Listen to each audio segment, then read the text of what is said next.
Amém. A gente quer dar as boas-vindas, então, a todos ao nosso curso, onde nós vamos tratar sobre vida cristã. Eu penso que hoje em dia, irmãos, nós estamos necessitando dessa revisão que nós vamos começar fazendo. Eu acredito que há muitas pessoas, muitos irmãos, muitas pessoas que realmente querem servir ao Senhor, buscar o Senhor, que estão perdidas e não estão desenvolvendo a sua vida cristã. Muitas vezes não é nem porque não querem, não, é porque não sabem. E nós vamos começar esse curso nosso, Vida Cristã, Vida do Cristão, falando sobre as nossas declarações de fé. Nós vamos tratar um pouco sobre pontos principais, fundamentais, do que um cristão acredita. Porque não é difícil a gente encontrar também pessoas que se autodenominam cristãs, estão crendo em situações anticristãs.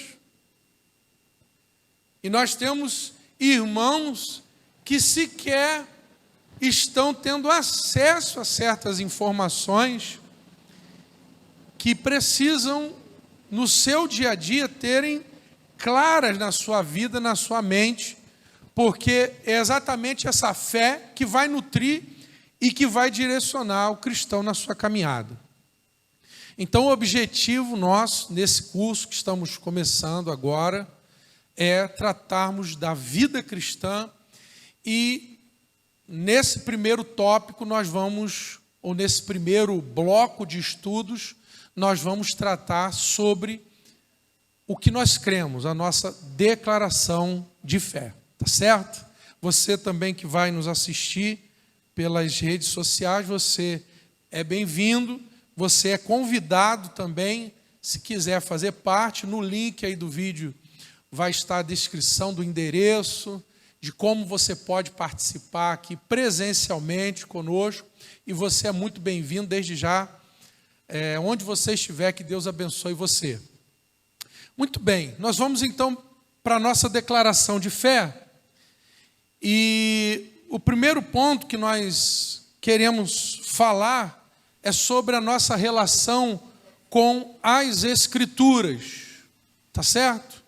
Cremos que a Bíblia Sagrada foi escrita por homens divinamente inspirados, que é um tesouro perfeito de instrução celestial, tendo Deus por seu verdadeiro autor, que tem por objetivo a salvação dos homens, que o seu conteúdo é a verdade, sem qualquer mescla de erro, que revela os princípios pelos quais Deus nos julgará, e por isso e continuará sendo, até o fim do mundo, o verdadeiro centro da união cristã e padrão supremo, pelo qual toda a conduta, credos e opiniões dos homens devem ser julgados.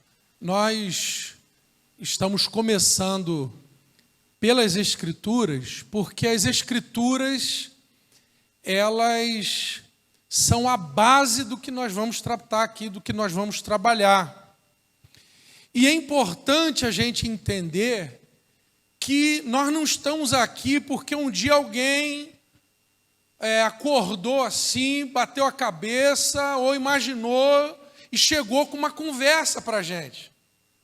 Nós estamos aqui por conta de crermos em um compêndio ou em um cânon, uma escritura.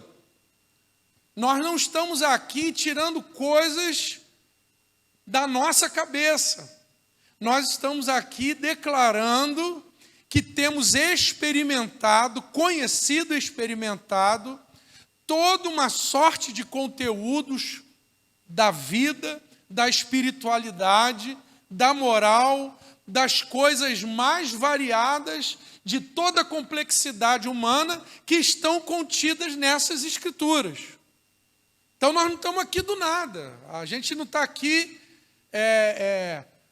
discutindo algo que aquela pessoa imaginou, a outra pessoa imaginou. Nós estamos seguindo um padrão. Então, o que nós trouxemos aqui é uma declaração de que a gente acredita na Bíblia. A nossa pauta, a nossa regra, a nossa conduta deve ser norteada, balizada pelas Escrituras Sagradas. E isso parece muito óbvio, né? Parece muito claro, mas isso é que às vezes não acontece. Seja na vida individual, seja na vida coletiva. Então, nesse nosso primeiro tópico de declaração de fé, nós queremos declarar, então, que o cristão, ele tem a Bíblia como a sua regra ou o seu padrão de fé, ou seja, daquilo que ele acredita e daquilo que ele segue e pratica. Beleza? Então, por exemplo, se você é um cristão e você começa a dizer, isso aqui eu acredito, mas isso aqui eu já não acredito, isso aqui é certo, isso aqui já não é certo, você já não está dentro de um parâmetro ou de um padrão cristão. Porque o padrão cristão, nós temos por constituição e por regra e por linha seguirmos as Escrituras Sagradas. Tudo bem até aí? Acho que isso é apenas uma revisão que nós estamos fazendo nesse primeiro momento, mas eu acho que é muito importante a gente falar, tá? Coloca lá, pode passar. Esses textos, né, você vai ter acesso, o PowerPoint, você vai ter acesso aos textos, aos slides, tudo certinho. E nós temos aí vários textos para que você possa estudar, que comprove isso. Volta o slide anterior. Eu quero destacar aí algumas coisas. Primeiro, que a Bíblia foi escrita por homens divinamente inspirados. Então, para a teologia bíblica, inspiração é a capacidade que o Espírito Santo, que Deus, através do seu Espírito, deu a homens que Ele próprio escolheu para escreverem ou até mesmo para vocalizarem aquilo que eles receberam de Deus. Não necessariamente esses homens escreveram. Alguns ouviram e escreveram.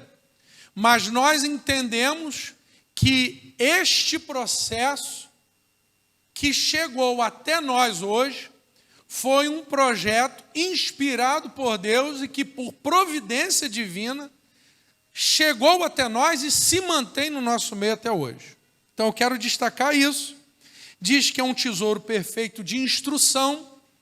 Então a Bíblia é o recurso que nós temos universal da cristandade para ensino, para instrução, para crescimento do crente.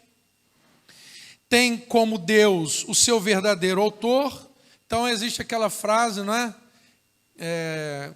Que a Bíblia é o único livro que você pode ler com o autor do lado. Que todos podem ler com o autor do lado.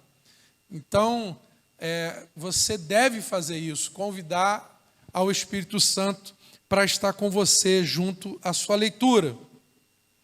E diz que tem por objetivo a salvação dos homens, o seu conteúdo é a verdade, sem qualquer mescla de erro, é o que nós chamamos de a inerrância das Escrituras. Então nós acreditamos que a Bíblia ela é inerrante, ela não erra, e isso só é possível pela sua inspiração divina. Nós precisamos acreditar, é uma questão de fé. não é? Mas é uma fé fundamental para, basilar para a manutenção da cristandade e do cristianismo. E diz que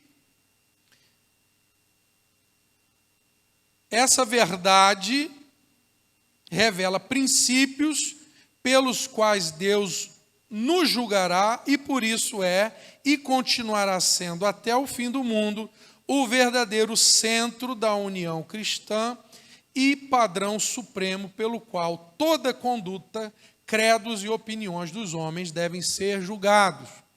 Então, a Bíblia, ela é apresentada, ela nos é apresentada como a nossa referência pela qual nós devemos nos conduzir, ou seja, termos a nossa conduta. Pode passar. Eu quero trazer aqui apenas alguns textos. O primeiro de 2 Pedro 1, capítulo 1, verso 20 e 21, que diz assim: sabendo primeiramente isto, que nenhuma profecia da Escritura é de particular interpretação. Então, a Bíblia, ela não é para a gente chegar e dizer, eu acho que é isso, ou deveria ser isso. Não é assim que nós tratamos com a Bíblia, ou devemos tratar com a Bíblia. A segunda coisa que esse texto revela, nos ensina, é que a profecia nunca foi escrita ou produzida pela vontade dos homens, mas os homens, da parte de Deus, falaram movidos pelo Espírito Santo. Esse é o ensino que nós acreditamos. Então, quando nós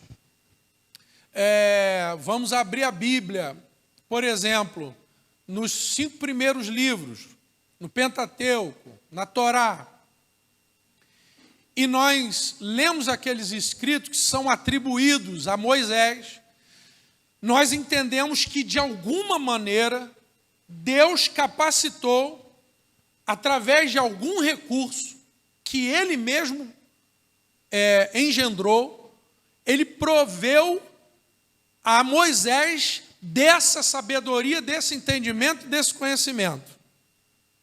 Então, nós entendemos que aquilo não foi fruto do seu saber ou da sua própria vontade.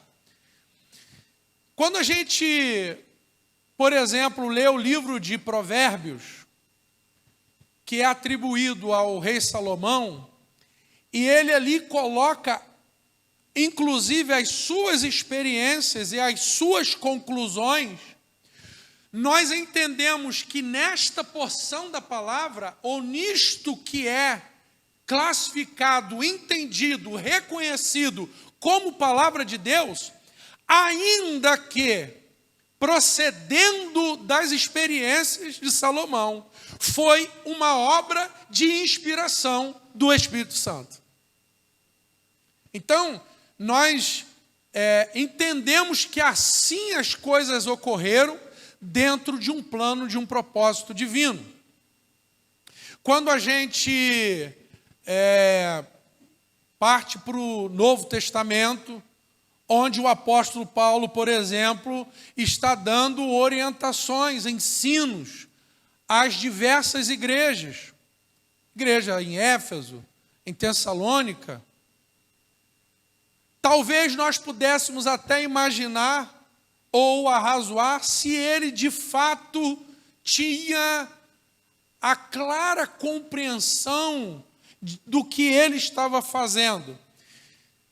Mas mesmo que ele não tivesse, o Espírito Santo se incumbiu de inspirá-lo e de fazer com que aquela palavra que saiu através da sua vida se tornasse hoje, para o cristão, palavra de Deus, palavra inerrante.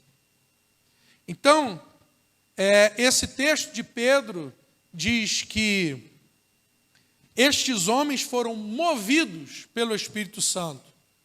Nem sempre nós temos a nítida consciência de que o Espírito Santo está nos movendo. Possivelmente também com eles isso possa ter acontecido. Talvez eles não tinham, naquele momento, a noção, mas o próprio Espírito que inspirou tratou de legitimar no meio da igreja, no meio do povo de Deus, o caráter inspiracional das Escrituras. Tá certo?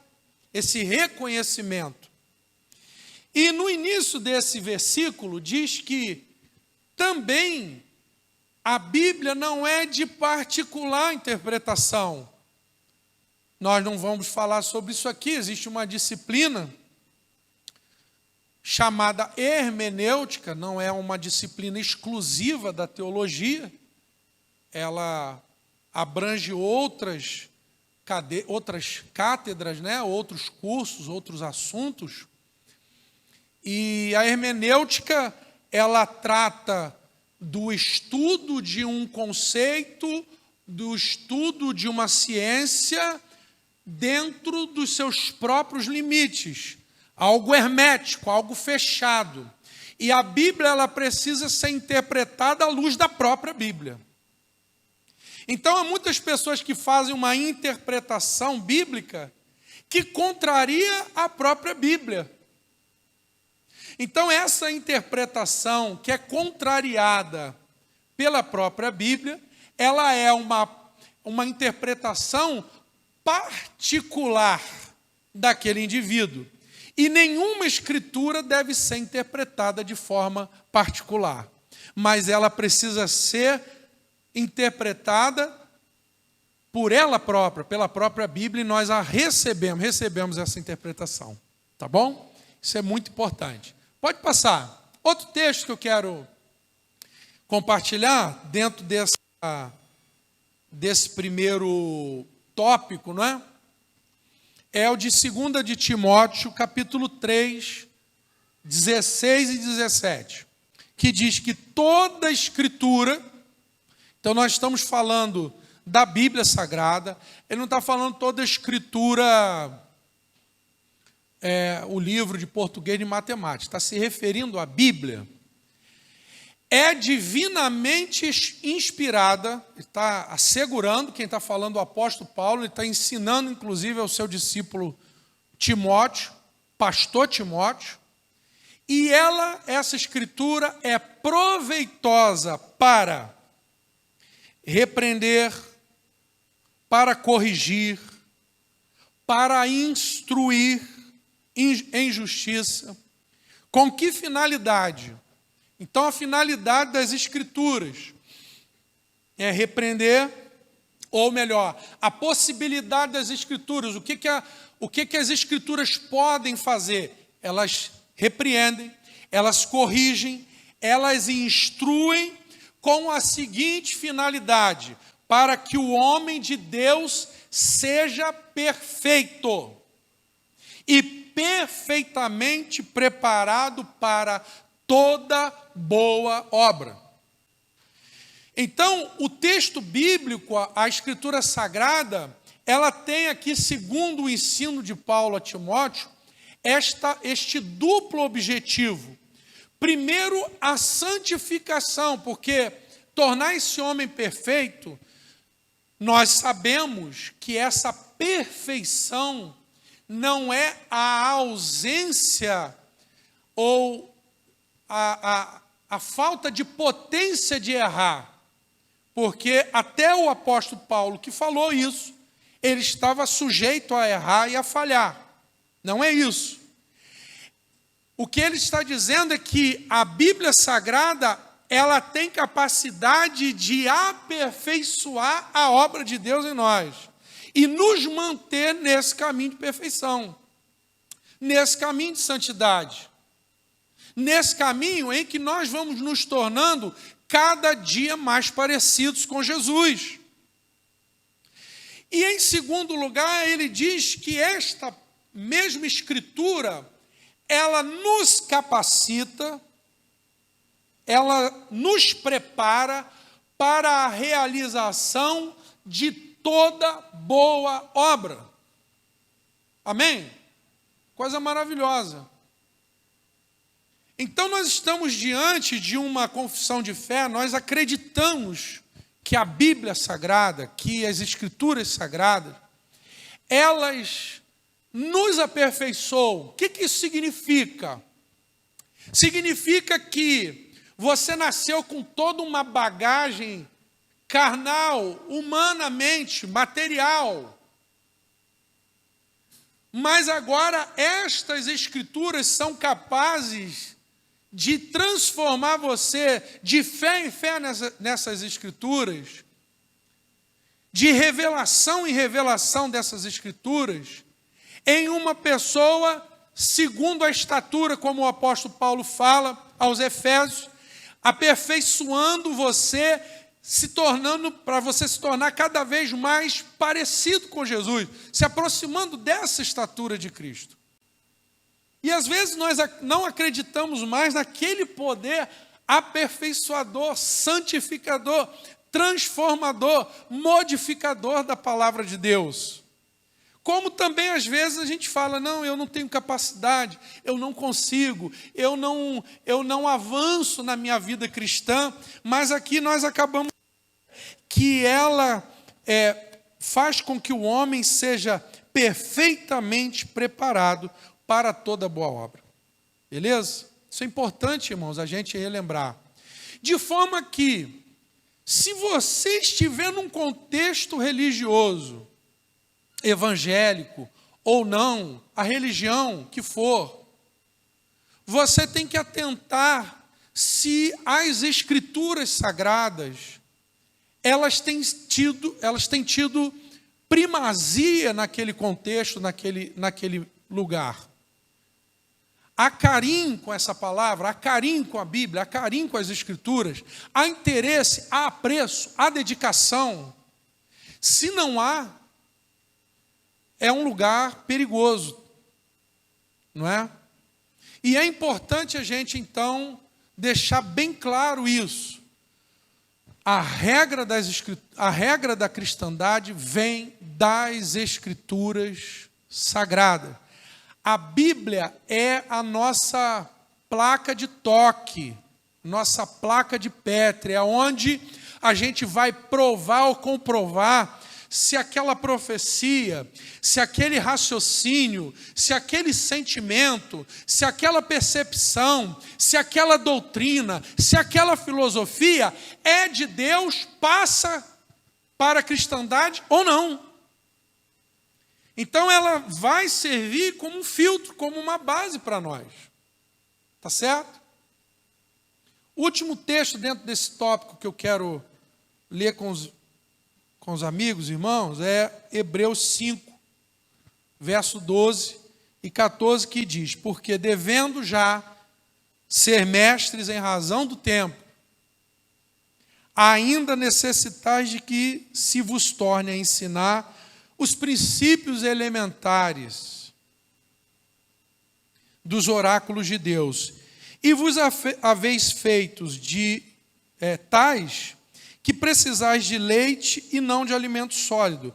Ora, qualquer que se alimenta de leite é inexperiente na palavra da justiça, pois é criança. Mas o alimento sólido é para os adultos, os quais têm, pela prática, grifa isso aí, as faculdades exercitadas para discernimento, ou para discernir tanto bem quanto mal. O que o escritor de Hebreus aqui está falando? Não se tem consenso em quem escreveu Hebreus. A maioria das pessoas, uma grande parte dos estudiosos, acredita que foi o apóstolo Paulo. O que ele está dizendo assim? Está dizendo para eles, olha, eu queria ensinar outras coisas para vocês, eu acho que vocês já deveriam estar mais avançados na experiência das coisas de Deus. Mas vocês, já devendo ser mestres por conta do tempo, vocês ainda são imaturos, são crianças, bebem leite, não posso dar alimento sólido. O que eu quero trazer para a gente? É que é a sua relação com a Bíblia que definirá a sua maturidade espiritual. A sua relação com as Escrituras define a sua maturidade, o seu avanço no conhecimento de Deus. Jesus falou para os judeus, em particular, os religiosos que ali estavam: vocês erram porque vocês não conhecem as Escrituras e nem o poder de Deus. E ele diz: são estas Escrituras que dão testemunho de mim. Estas Escrituras vão testemunhar para você o meu caráter, quem eu sou, como que eu penso, como que eu ajo, o que eu quero, o que eu gosto, o que eu não gosto. Então, um crente, um cristão, que não tem esse desvelo, essa aplicação à palavra, vai ser um cristão que não vai fluir, não vai avançar. Então, nós começamos bem falando aqui, revisando, é uma revisão que nós estamos, acerca das Escrituras. Nós cremos que a Bíblia é as Escrituras são a palavra de Deus. Então, repare, existem várias religiões, existem vários raciocínios, tá certo? E nós respeitamos qualquer religião, qualquer pensamento, qualquer conhecimento, nós respeitamos e temos o dever de respeitar. Agora, se nós somos cristãos, a nossa regra de fé e prática é a Escritura, é a palavra de Deus, é a Bíblia. Ok? Pode passar. Eu coloquei aqui algumas coisinhas aqui para a gente pensar. É uma pegadinha, né? É só uma pegadinha. O que você marcaria ali? Só para pensar. Você marcaria que a Bíblia contém a palavra de Deus, que a Bíblia é a palavra de Deus, ou que a Bíblia é a palavra de Deus?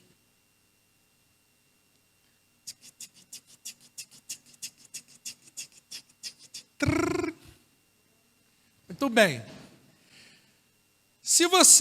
Vamos comentar aqui, a Bíblia contém a palavra de Deus? Então eu estou dizendo, aqui é um livro muito bom, e tem coisa aqui que é de Deus, mas tem coisa aqui que não é. Então você já saiu do conceito que a gente falou, que a Bíblia é divinamente inspirada, e por isso nós cremos na inerrância das Escrituras. Ponto.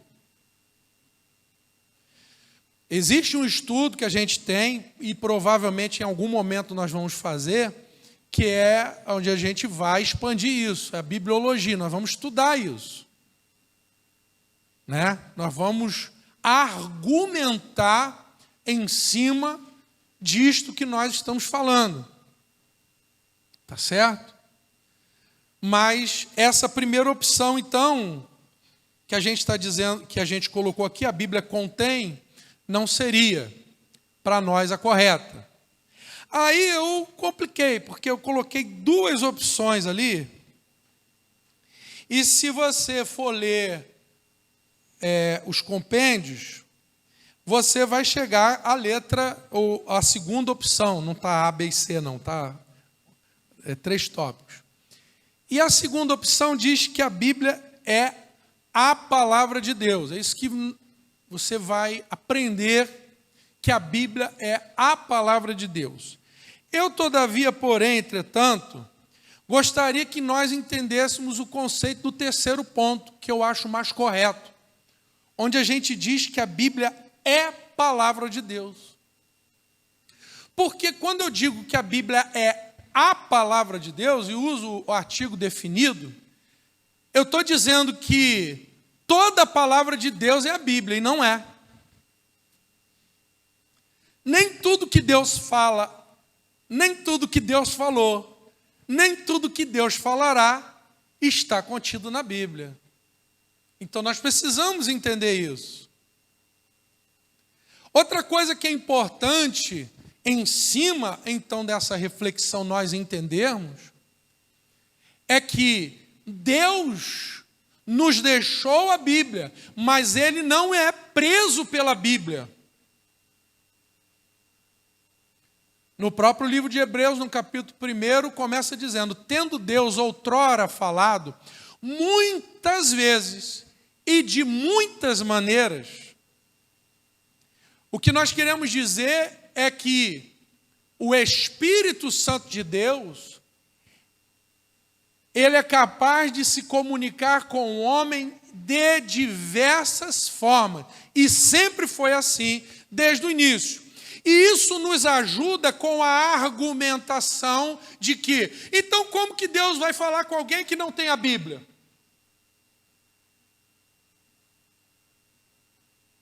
Como que Deus falou então, se não tinha o Novo Testamento? Então essas argumentações que ficam restritas à Bíblia, às Escrituras, elas são explicadas dessa forma, que a Bíblia não é toda a palavra de Deus, mas ela é palavra de Deus, viva e eficaz. E toda essa Escritura, ela é proveitosa para aperfeiçoamento e para que nós sejamos capacitados. Então é importante a gente deixar isso claro, que Deus, ele não está preso às Escrituras. No entanto, nós cremos e entendemos que as Escrituras sagradas, elas são um clímax de revelação, de especificidade, de clareza, de padrão, que se eu não acredito nisso aqui, eu vou acreditar em quê?